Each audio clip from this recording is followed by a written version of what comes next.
Industri peternakan ikan air tawar telah mula mendapat tempat di kalangan masyarakat untuk dikomersialkan dan salah satu pilihan adalah ikan talapia merah.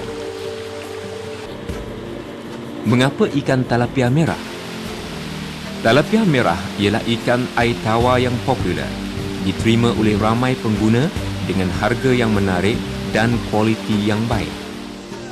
Menyedari hakikat ini, PKPS Farm Mart Sdn Bhd telah ditubuhkan pada bulan Februari 2002. Syarikat ini merupakan syarikat usaha di antara Perbadanan Kemajuan Pertanian Selangor atau ringkasnya PKPS dengan sebuah syarikat swasta dengan modal berbayar sebanyak RM4 juta. Projek ini beroperasi di kawasan tanah seluas 58 hektar di Rawang, Selangor yang mengandungi 10 buah kolam simen yang terbesar, produktif dan termoden di negara ini.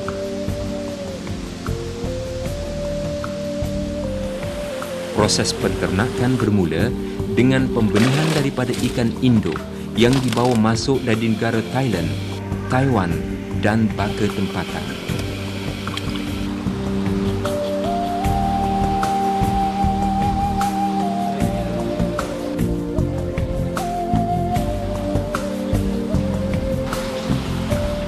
Anak-anak ikan yang terhasil akan ditempatkan di kolam-kolam nursery selama 2 bulan. Setelah mencapai tahap matang, anak-anak ikan ini akan dipindahkan ke kolam-kolam tanah bagi tujuan pembesaran luaran dan penyesuaian. Proses ini memakan masa selama 3 bulan. Setelah ikan-ikan mencapai berat 400 gram, ianya akan mula dipindahkan ke kolam-kolam simen dengan menggunakan sistem crane. Ini akan memudahkan proses pemindahan ikan dan dapat mengurangkan kadar kematian. Di atas saranan Menteri Besar Selangor Yang Amat Berhormat Datuk Seri Dr. Muhammad Khair bin Toyo, supaya pemberian makanan ikan secara auto feeder dilaksanakan di dalam kolam simen.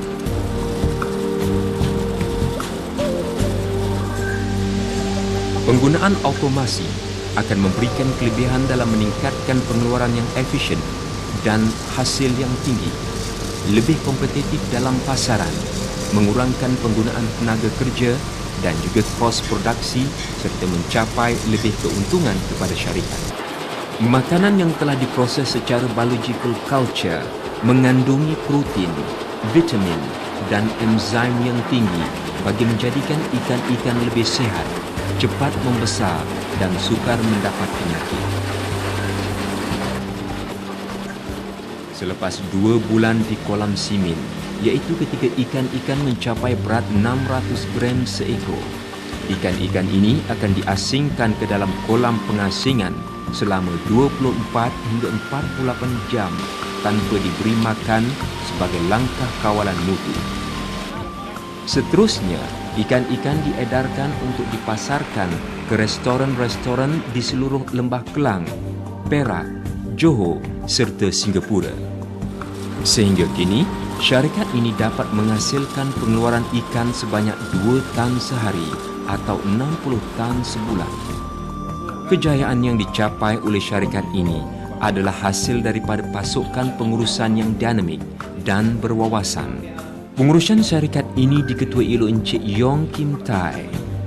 Beliau dibantu oleh pakar yang berpengalaman dengan tenaga kerja yang berpendidikan tinggi khusus dalam bidang aquaculture.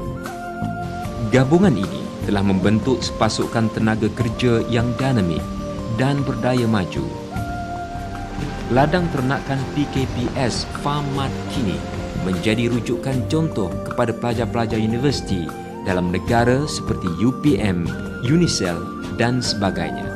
Agensi-agensi kerajaan seperti Jabatan Pertanian, MARDI dan badan-badan bukan kerajaan juga telah mengadakan lawatan ke projek ini.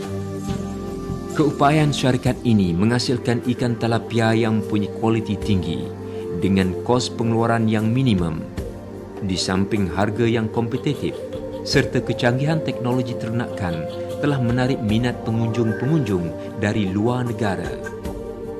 Setakat ini, pengunjung dari 22 buah negara seluruh dunia telah mengadakan lawatan sambil belajar ke ladang ternakan ini.